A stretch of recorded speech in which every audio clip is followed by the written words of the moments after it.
If you want to give your audio a more polished, cinematic, or spacious sound inside Adobe Premiere Pro, learning how to use the reverb effect is a great place to start. Reverb can make voice lines sound like they were recorded in a room, hall, studio, or larger environment, and when used correctly, it can add depth without ruining clarity. In this video, I'll walk you through exactly how to apply reverb, where to find the settings, how to adjust the key controls, and how to use the fast preset options if you want a quicker workflow. And if you find this tutorial helpful, please hit the like button and subscribe for more Adobe Premiere Pro tips just like this. Now, let's jump in. First, open Adobe Premiere Pro and make sure your project is loaded. Then go up to the top menu and click Window, and from there, open the Effects panel. This is where Premiere stores all of its video and audio effects, including the reverb options you'll need. Once the Effects panel is open, use the search bar and type Studio Reverb. This is the standard high-quality reverb effect built into Premiere Pro, and it's usually the best place to start when you want a clean, controllable result. Now, once you see Studio Reverb in the list, simply drag and drop it directly onto the audio clip in your timeline. You can apply it to dialogue, voiceover, sound effects, or even music if you want to create a special atmosphere. After you drop the effect onto the clip, it becomes active, but the real control happens in the Settings panel. So the next step is to open Window again and choose Effect Controls. This panel lets you fine-tune how the reverb sounds on that specific clip. Inside Effect Controls, look for the Studio Reverb section.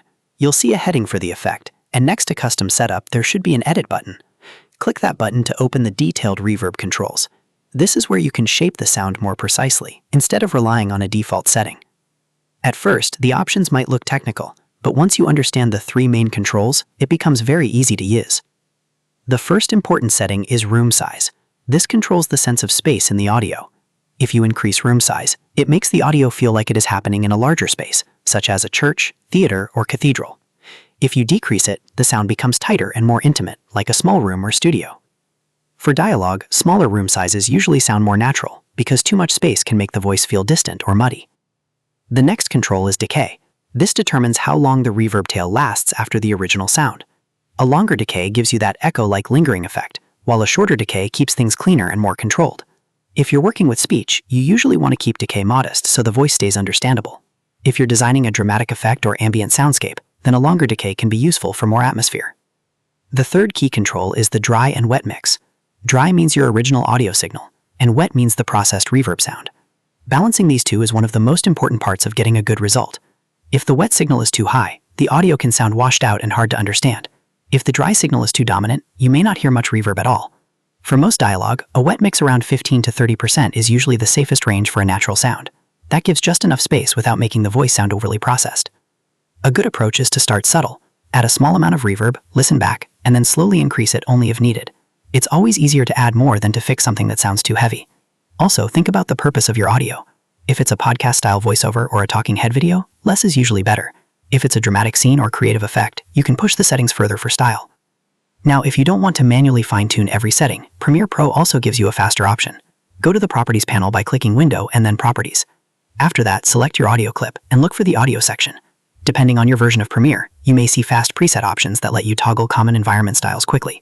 These presets are a great starting point if you want to test different sounds without building everything from scratch. You can use them to move faster, then go back and refine the settings afterward if needed. As you work, remember to play the timeline and listen in context. Reverb may sound great in isolation, but the real test is how it sits with the rest of your edit. Make sure the voice still sounds clear, the music doesn't get crowded, and the effect supports the mood instead of distracting from it. Good audio editing is usually about balance, not extremes. Once you're happy with the result, you're done. You've now applied reverb in Adobe Premiere Pro, learned where to find the effect, adjusted the core settings, and explored the quicker preset workflow too. If this tutorial helped you, please give it a like, subscribe to the channel, and turn on notifications so you don't miss the next Premiere Pro editing guide. Thanks for watching, and I'll see you in the next video.